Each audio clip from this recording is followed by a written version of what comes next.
Assalamualaikum warahmatullahi wabarakatuh. Apa kabar adik-adik? Pada kesempatan kali ini kita akan belajar materi tentang persebaran flora dan fauna di Indonesia ya. Nah, tujuan dari adik-adik mempelajari materi ini itu agar nantinya adik-adik bisa mengidentifikasi sebaran flora dan fauna yang ada di Indonesia. Nah, serta mampu menjawab pertanyaan-pertanyaan seperti kenapa kok di Sumatera kok tidak ada burung cendrawasih dan kenapa kok di Papua kok tidak ada harimau. Nah, mungkin seperti itu ya. Pertama-tama Bapak akan menjelaskan terlebih dahulu mengenai bagian wilayah persebaran flora dan fauna yang ada di Indonesia ya. Nah, pada tahun 1854 sampai 1862 ada seorang naturalis berkebangsaan Inggris ya yang melakukan penjelajahan di Nusantara. Nah, beliau ini bernama Alfred Russel Wallace. Nah, lewat penelitiannya ini beliau mencatat ada perbedaan flora dan fauna yang ada di Indonesia bagian barat dengan flora dan fauna yang ada di Indonesia bagian timur. Nah, lewat penelitiannya ini juga beliau Alfred Russel Wallace ini juga menerbitkan sebuah buku ya. Nah, buku ini kemudian berjudul The Malay Archipelago. Kemudian pada tahun 1868 oleh Bapak Albert ini kemudian mengusulkan agar batas maya geografi ini diberi nama Wallace Line ya, atau garis Wallace. Nah, perlu menjadi catatan ya, perlu digarisbawahi bahwa garis Wallace ini sebetulnya tidak hanya berfungsi untuk membagi wilayah persebaran antara flora yang ada di bagian Indonesia bagian barat dengan flora yang ada di Indonesia bagian timur, melainkan ini juga difungsikan sebagai batas tepian dari dangkalan Sunda ya. Nah, jadi garis Wallace ini juga dapat difungsikan sebagai batas tepian dari dangkalan Sunda. Nah, kemudian pada tahun 1899 sampai 1900 itu ada juga seorang geologis berkebangsaan Jerman. Beliau ini namanya Max Weber ya. Nah, Max Weber ini itu memimpin sebuah ekspedisi di Nusantara ya. Nah, ekspedisinya itu namanya Ekspedisi Sibolga.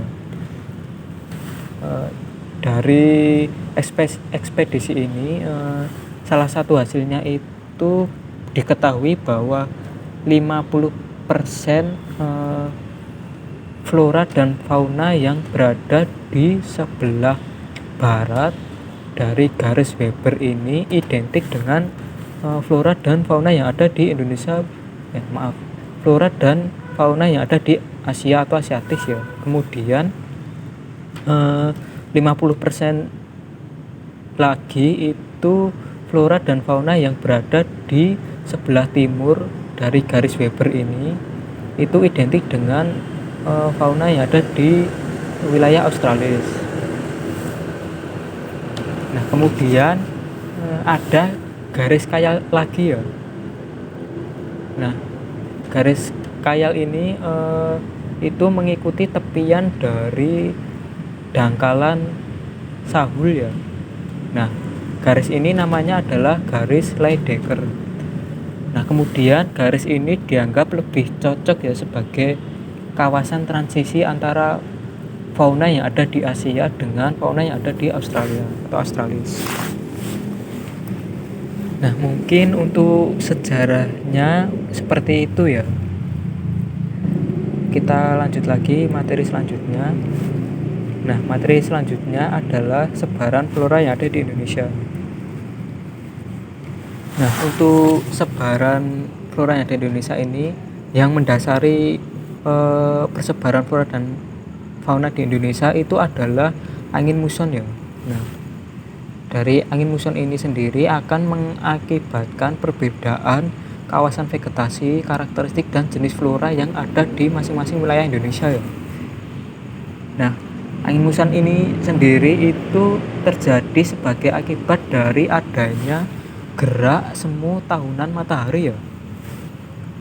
Nah, bisa dilihat di gambar ya bahwa gerak tahunan semu matahari ini pada tanggal 21 Maret, kemudian 21 Juni sampai ke 23 September ini matahari itu berada di belahan bumi utara ya, yang di garis 23,5 derajat lintang utara. Nah, sehingga pada tanggal tersebut itu bumi belahan utara itu cenderung lebih panas ya dibanding dengan wilayah bumi bagian selatan. Nah, kita tahu ya bahwa ada yang namanya hukum Basi-Balet ya. Nah, hukum ini menjelaskan bahwa angin ini bergerak dari tekanan udara maksimum dingin ke tekanan udara minimum ya panas ya. Nah, coba kita langsung ke praktekan di peta ini ya. Nah, tadi seperti yang dijelaskan, tanggal 21 Maret, 21 Juni sampai 23 September ini matahari berada di belahan bumi utara ya. Jadi di belahan bumi utara ini memiliki tekanan udara yang rendah ya, minimum ya. Karena di sini cenderung lebih panas. Kemudian di belahan bumi selatan itu tekanan udaranya lebih cenderung ke maksimum ya, karena memiliki suhu udara yang relatif lebih dingin. Nah, kemudian dari sini hukum Basi-Balet ini berlaku. Angin dari belahan bumi selatan ini bergerak ke belahan bumi utara ya. Jadi angin dari belahan bumi selatan ini bergerak ke belahan bumi utara. Nah, dikarenakan pada belahan bumi selatan ini melewati daerah perairan yang luas yaitu Samudra Hindia ya. Jadi pada wilayah-wilayah seperti Jawa, Sumatera, Kalimantan, kemudian Bali dan Nusantara Tenggara ini memiliki musim hujan ya. Nah, namun semakin ke timur ini untuk intensitas curah hujannya itu semakin rendah. Nah, dikarenakan apa? Karena di semakin timur ini wilayah perairannya itu semakin sempit ya. Nah, jadi intensitasnya bisa semakin lebih rendah. Nah, ini kan tadi angin bergerak ke daerah ke wilayah utara ya.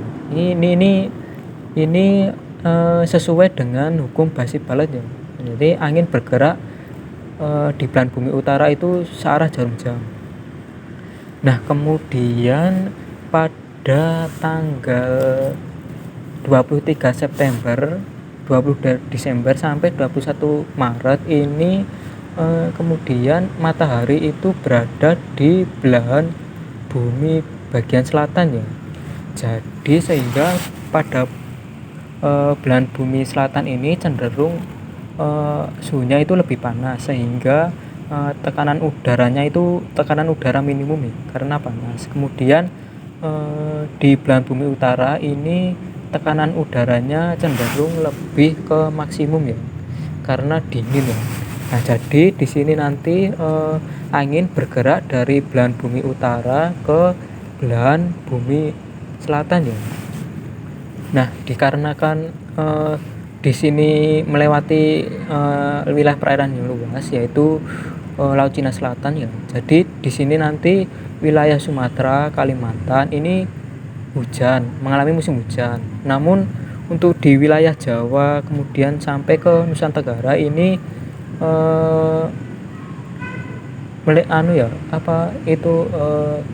terjadi musim kemarau ya, karena curah hujan itu sudah turun di wilayah Sumatera dan Kalimantan. Nah, oleh sebab itu ya, dari situ kita bisa tahu ya bahwa di Sumatera dan Kalimantan ini tipe iklimnya adalah AF ya, karena hujan sepanjang tahun. Kemudian semakin ke Jawa, Bali dan Nusa Tenggara ini, untuk Jawa sendiri semakin ke timur kan semakin intensitas semakin rendah, tadi sudah dijelaskan bahwa jadi di Jawa ini jenis tipe iklimnya adalah AM. Kemudian ini hutan musim ya. Kemudian di wilayah Jawa Timur itu mulai AW jadi sabana. Kemudian di Nusa Tenggara itu juga AW, namun di beberapa wilayah di Nusa Tenggara Timur itu ada yang AS tepa. Nah, jadi seperti itu ya. Nah, ini untuk wilayah Papua ini untuk itu sama seperti yang ada di Pulau Sumatera dan Kalimantan ya, karena ini diapit oleh wilayah perairan yang luas ya. Di sini ada Pasifik Utara ya, di Laut Pasifik Utara. Kemudian di sini ada Teluk Australia ya. Ini wilayah perairan yang luas. Jadi nanti anginnya itu melewati daerah wilayah yang memiliki perairan yang luas. Jadi mengandung banyak uap air ya. Nah, dan kita lanjut lagi ya. Mungkin ini gambaran dari pengaruh angin muson ya terhadap kawasan vegetasi di Indonesia. Nah, untuk wilayah persebarannya sendiri itu tadi dari penjelasan sebelumnya itu kemudian dibagi, ini ada flora Sumatera Kalimantan ya, dengan ciri-cirinya itu floranya itu jenisnya heterogen, kemudian pohon-pohonnya itu besar, tinggi dan berdaun lebat serta membentuk kanopi atau tajuk ya. Kemudian banyak terdapat tumbuhan merambat, liana atau rotan ya yang kita kenal ya. Kemudian banyak terdapat tumbuhan epifit seperti pakis dan anggrek.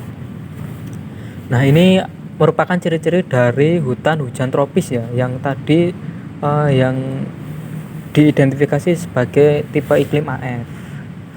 Nah, kemudian untuk jenis floranya itu ada ini tumbuhan pakis, kemudian anggrek bulan, kemudian ini ada bunga Rafflesia anodi. Nah, jadi seperti itu ya untuk flora Sumatera dan Kalimantan. Nah, kemudian untuk flora Jawa Bali ini ciri-cirinya itu jenisnya itu homogen ya, jadi satu aja homogen. Kemudian gugurnya daun-daun pada musim kemarau ya atau meranggas. Nah, ciri-ciri ini merupakan ciri-ciri dari hutan musim ya. Jadi itu hutan musim kan jenisnya homogen. Misal itu hanya jati saja. Nah, jadi seperti itu ya. Kemudian untuk kawasan vegetasinya itu ada hutan hujan tropis ya. Nah, hutan hujan tropis ini itu terdapat di paling ujung wilayah barat Pulau Jawa ya, yaitu di Taman Nasional Ujung Kulon ya. Nah, kemudian ada hutan musim itu di Jawa Tengah, di Alas Roban seperti itu ya. Kemudian sabana tropis ini ada di Jawa Timur ya, di Taman Nasional Baluran. Nah, kemudian untuk kawasan vegetasinya ini hutan tropis, ini sabana, ini hutan musim.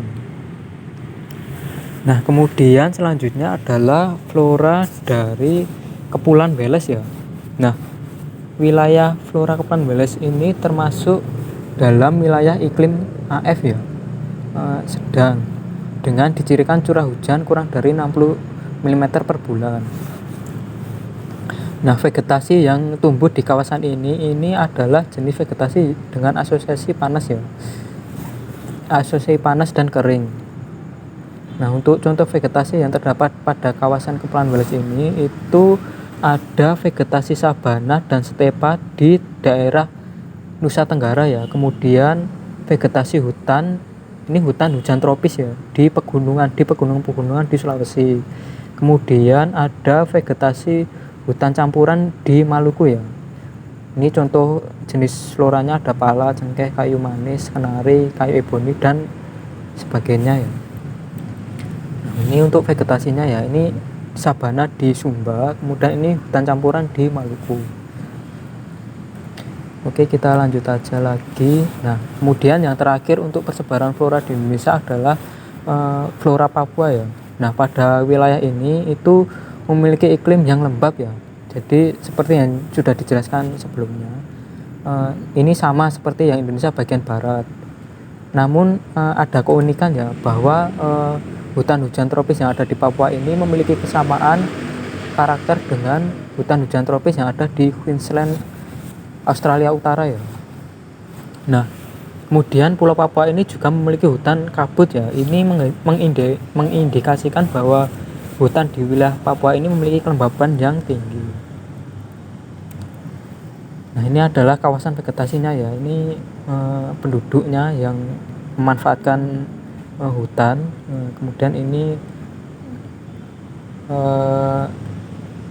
hutan yang diambil di udara ya, wilayah hutan hujan tropis yang diambil di udara. Nah, kemudian di sini tabel perbedaan flora Indonesia bagian barat dan Indonesia bagian timur. Nah, dari penjelasan di atas tadi kita dapat membuat perbedaan ya. Di sini untuk wilayah Indonesia bagian barat itu sedikit jenis tumbuhan matoa ya. Kemudian untuk ini Indonesia bagian timur ya, maaf, ini bagian timur itu Australis ya, maaf, ini coba saya ganti dulu ya, maaf,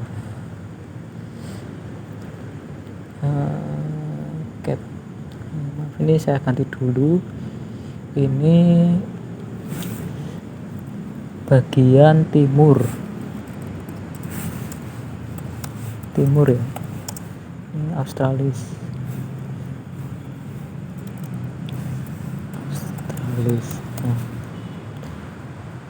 Nah, jadi maaf ya. Nah, jadi untuk perbedaannya ini jenis tumbuhan matoanya di bagian barat itu sedikit, kemudian yang di timur itu di Australia itu banyak. Kemudian di belahan Indonesia bagian barat itu terdapat jenis nangka, sedangkan di bagian Indonesia bagian timur di wilayah tipe Australis ini tidak terdapat jenis-jenis nangka. Kemudian ini tidak terdapat hutan kayu putih. Kemudian ini di wilayah timur itu terdapat hutan kayu putih. Nah, kemudian yang paling mencolok ini di bagian barat itu tidak ada tanaman tumbuhan sagu ya. Kemudian di belahan timur itu banyak dijumpai tumbuhan sagu. Nah, jadi mungkin ini seperti ini ya untuk perbedaannya. Nah, untuk kemudian ini ada 3 bunga nasional ya. Ini tambahan aja. Jadi bunga nasional ini merupakan bunga yang dapat mewakili karakter sebuah bangsa. Nah, melalui keputusan Presiden nomor 4 tahun 1993 ini pemerintah kita itu menetapkan 3 bunga nasional ya. Yang pertama itu bunga melati, itu sebagai puspa bangsa. Kemudian bunga anggrek bulan ini sebagai puspa pesona ya. Dan kemudian ini bunga Padma raksasa ini sebagai puspa langka. Ini bunga Rafflesia arnoldi ya, atau bunga Padma raksasa. Nah, kemudian mungkin itu ya untuk persebaran flora yang ada di Indonesia. Kemudian kita akan menginjak ke persebaran fauna yang ada di Indonesia. Nah, yang pertama sebelumnya itu Bapak akan menjelaskan terlebih dahulu mengenai di mana zaman glasial dan interglasial ini mendasari kesamaan fauna yang ada di Indonesia. Nah, pada zaman glasial kita tahu ya bahwa zaman glasial itu ditandai dengan meluasnya lapisan es ya. Nah, jadi pada waktu itu lapisan es itu sampai hingga mencapai di titik garis 23,5 derajat lintang utara ya. Nah, jadi pada zaman itu banyak fauna yang migrasi ke wilayah daerah lintang rendah ya, daerah tropis ya, untuk mencari iklim yang hangat. Nah, pada waktu itu mungkin yang menyebabkan kekayaan atau keanekaragaman hayati Indonesia itu beraneka ragam ya.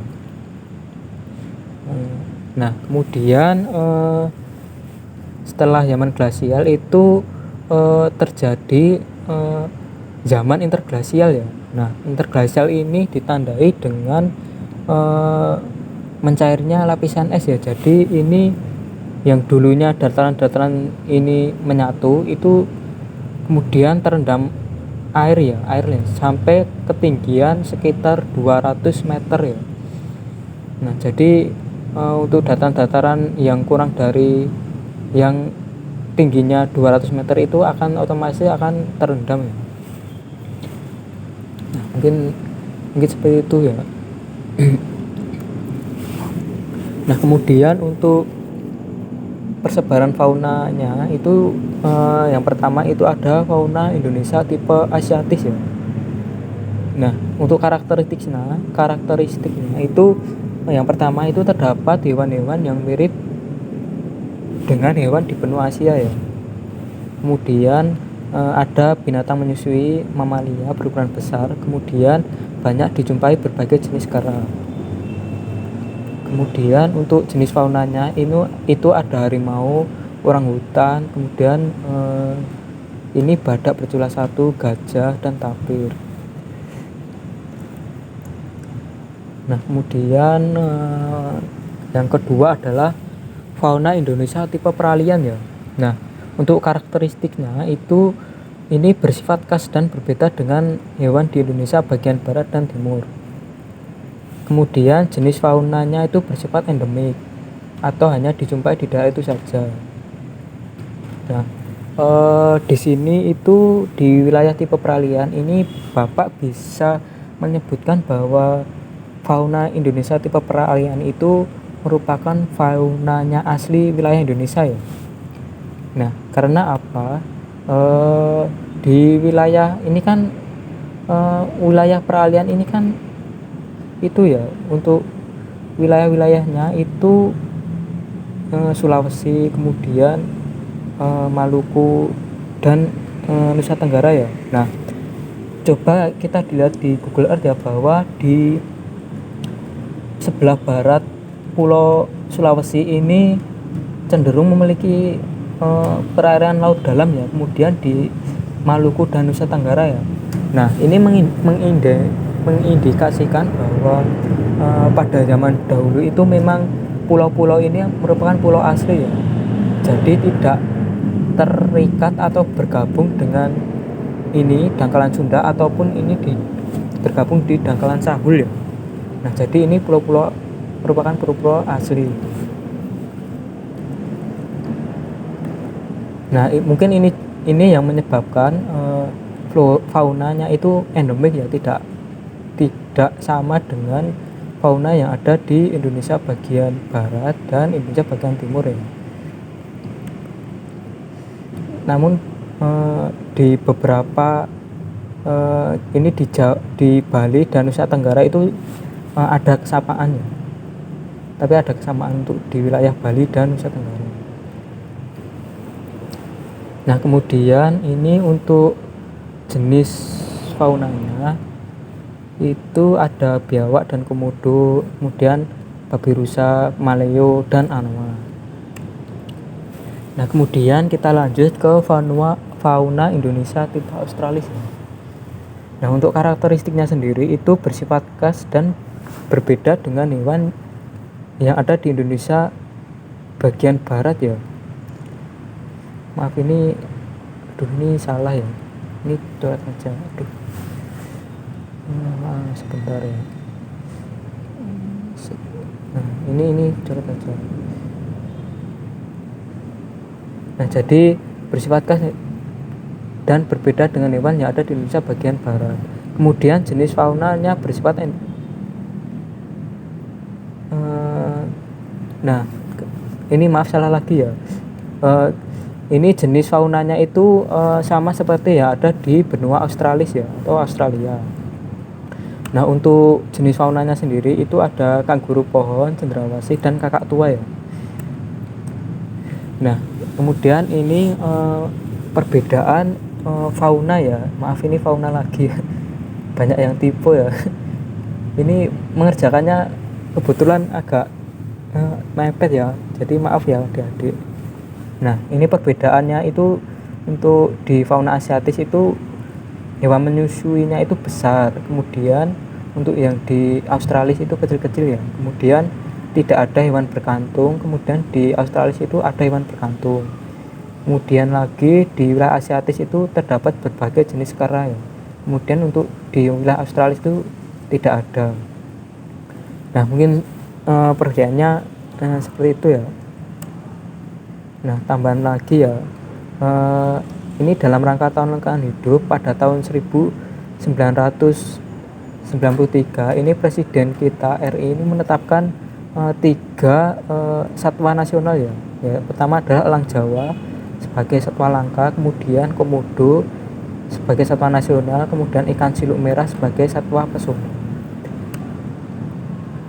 Nah, mungkin seperti itu ya adik-adik untuk materi sebaran flora dan fauna yang ada di Indonesia. Nah, ini tadi Bapak menyadari banyak kesalahan ya, baik di PPT atau dalam penjelasan ya. Nah, untuk itu kalau adik-adik ada yang bingung mengenai materi hari ini, pertemuan ini, bisa langsung diungkapkan di fitur diskusi di komentar ya, di e-learning. Nah, oke, Bapak cukupkan sekian ya. Terima kasih. Tetap semangat ya, terus belajar. Wassalamualaikum warahmatullahi wabarakatuh.